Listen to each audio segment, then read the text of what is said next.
Il y a bien longtemps, au cœur de l'ancienne Mésopotamie, vivait un homme dont la foi allait changer le cours de l'histoire. L'énorme croyance d'Abraham en l'unique vrai Dieu, bien qu'il ait vécu à une époque où prévalait le polythéisme, a jeté les bases des religions monothéistes telles que le judaïsme, le christianisme et l'islam. Son courage pour remettre en question les croyances dominantes et suivre sa foi a créé un précédent pour des millions de personnes à travers le monde.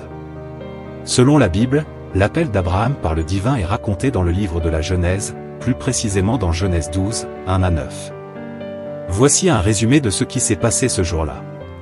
Un jour, le Seigneur apparut à Abraham, appelé plus tard Abraham, et lui ordonna de quitter son pays, son peuple et la maison de son père et de se rendre dans le pays que Dieu lui montrerait.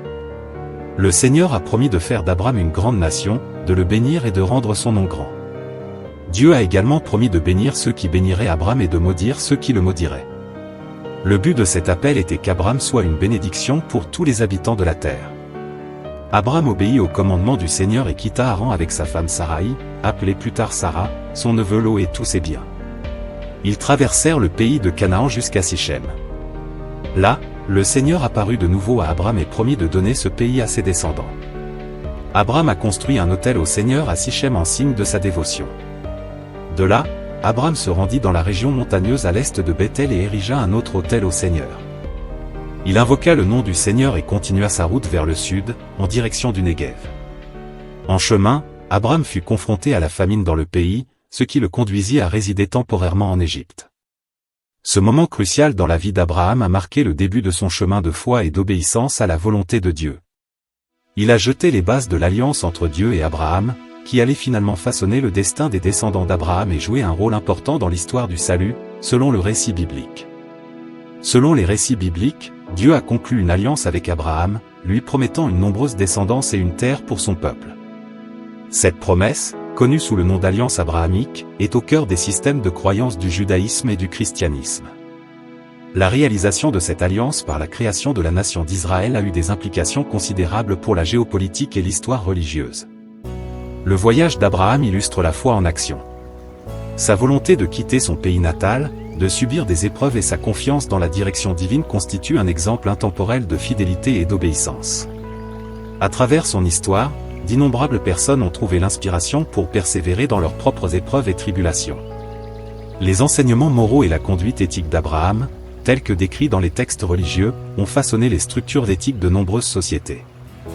Des concepts tels que l'hospitalité, la compassion et la justice, attribués au personnage d'Abraham, continuent d'influencer la pensée et le comportement moral à travers les cultures. À travers toutes les épreuves, Abraham est resté ferme dans sa foi, confiant dans la promesse d'un pays où coule le lait et le miel.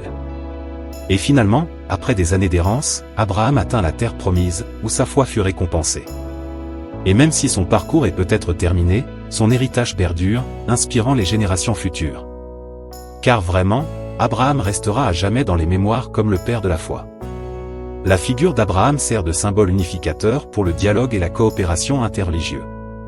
Malgré les différences théologiques, les Juifs, les chrétiens et les musulmans considèrent Abraham comme un patriarche et un ancêtre spirituel.